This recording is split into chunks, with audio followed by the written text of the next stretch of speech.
First Christian Church, welcome to another Devo. Today I want to talk about fruit. Now, the Bible uses fruit as a metaphor in a lot of different ways. And in James specifically though, it talks about the fruit of your tongue. So why do I want to talk about the fruit of your tongue? I think just like there are stages of grief, there are going to be stages of isolation. For some of you, especially you introverts, we're probably just like, sweet, awesome.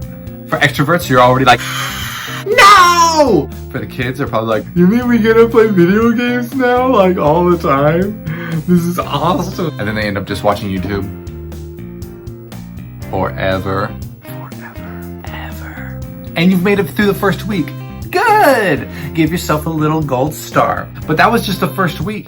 If you don't have healthy, sustainable patterns throughout this whole process, your family, your marriage, your relationship with relatives, your relationship with friends will all start to dwindle and deteriorate just because of one thing: how you use your words. Maybe you don't use the right words. Maybe you don't use your words enough. In James 3, starting in verse 2, it says, "We all stumble in many ways. If anyone is never at fault in what he says, he is a perfect man, able to keep his whole body in check. When we put bits into the mouths of horses to make them obey us, we can turn the whole animal. Or take ships as an example. Although they are so large and driven by strong winds, they are steered by a very small rudder wherever the pilot wants to go. Likewise, the tongue is a small part of the body, but it makes great boasts. Consider how a great forest is set on fire by a small spark. The tongue is also a fire, a world of evil among the parts of the body. It corrupts the whole person, sets the course of his whole life on fire, and is itself set on fire by hell. It is a restless evil, full of deadly poison. With the tongue we praise our Lord and Father, and with it we curse men who have been made in God's likeness." Whew. Some intense words by James right there. No one can outbest their own tongue. Can I get real with some parents real fast? Your family is a unit, is a ship that is being steered together right now. And who is the leader of your households? It's you. And what's going to determine where this ship goes is going to be the words that come out of your mouth. Now, we all love the verses where it says, "Children, obey your parents."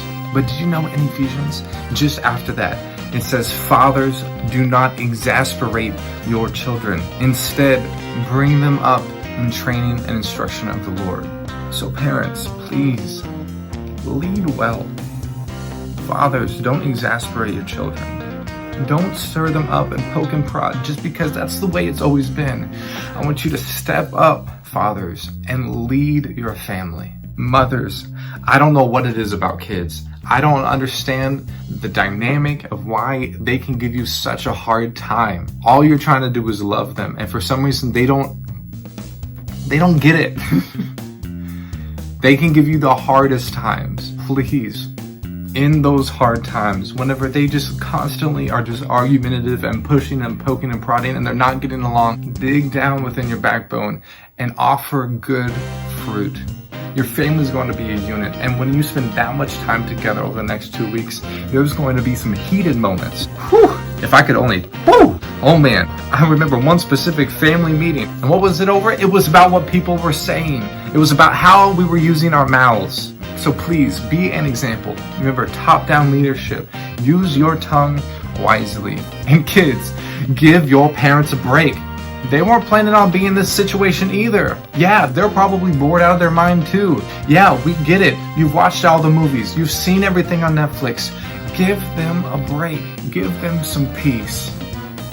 Maybe you need to be somebody to say an encouraging word to your parents. This is a stressful time for them, and maybe you should let them know that they're doing a great job. Remind them that, yeah, we're stuck together, but I still love you. And everybody, produce good fruit with your mouth. Let it be words that nourish and not a spark that burns down a whole forest. We love you here at First Christian Church. And remember, if there's anything that we can do for you in the middle of this storm, let us know how we can be a resource for you. Until next time, bye everybody.